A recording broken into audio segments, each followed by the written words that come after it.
Good morning, everyone. Welcome to April 1st. And as much as I know, you, along with me, wished that this additional 30 days of quarantine was an April Fool's joke. It's not. So here we are, and I say we should take advantage of it. I've also understood and learned that community is now more important than ever for many of us.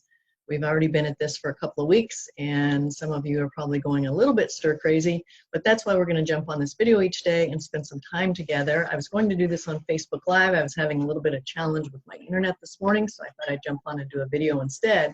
So I want us to look at the opportunities we have in the next 30 days. Think about it. We have 30 days to focus on accomplishing one thing in our lives, whether that's doing a 15 to 30-minute walk each day, whether it's making art, whether it's learning how to cook a new recipe, whether it's starting to learn a new language, whether you're learning a whole new skill, whether you're building something.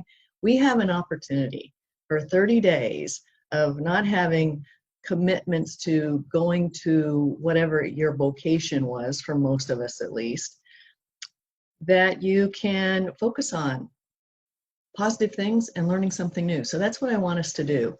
The other thing that I want to talk with you about is I want us, for the next 30 days, each day, I want you to declare your focus of the day. And I have some tools that we can use to help you with that if you want. It's called the Beatitudes Kit, and each day you can pull a card. The one I pulled today, and it's already on my desk, is magical. And so that's what the focus of my day is going to be.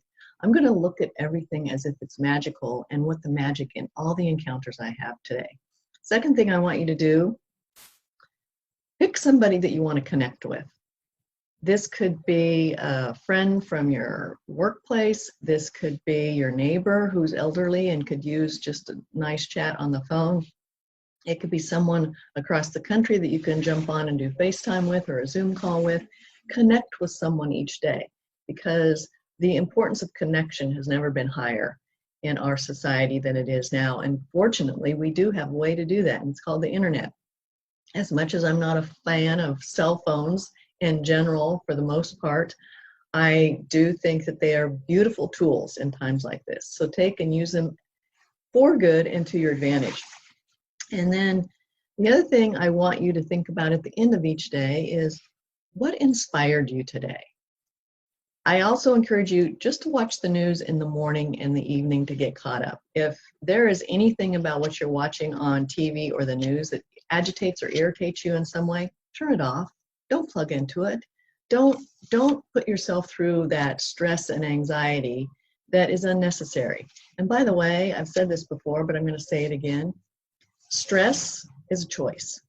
You do not have to choose to be stressed out. The best way to do that is to focus on things that you're grateful for. Every single day, what are you grateful for? And write it down. Get your journal out and start journaling. So those are the things we're going to work on together through this month. The last thing I want to say to you is, this is a time of what many folks are going through is fear. And that's understandable. And here's what I have to say about that. I think we should allow fear a seat at the table. And here's what I mean by that. My life changed surprisingly the day I decided that I was going to make fear my friend. And what do I mean by that?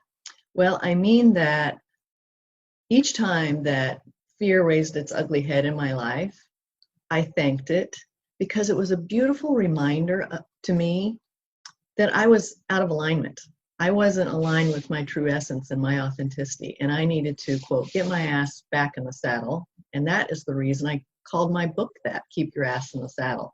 So fear became a very loyal and honest friend of mine. And each time it raised its head to want to pull me out of the saddle and into the ditch, I just said thank you. And it reminded me to get focused back on things that I was grateful for and focus on everything that was good in my life. And it helped a lot. So allow fear to be there, but don't allow it to control you, and don't allow it to pull you off center. You acknowledge it and then get right back in that saddle and carry on. Okay, so that's it for today. I'll see you again tomorrow. And don't forget, here's what I want you to do. Set the tone for your day. What are you going to focus on today? Mine's magical. Who are you going to connect with today? And at the end of the day, what inspired you today? And if we stay focused on that and the one thing we want to accomplish in the next 30 days, by the end of this month, we're going to have a lot to talk about. All right, you guys, take good care. Have a kick-ass day. I'll see you again tomorrow. Bye-bye.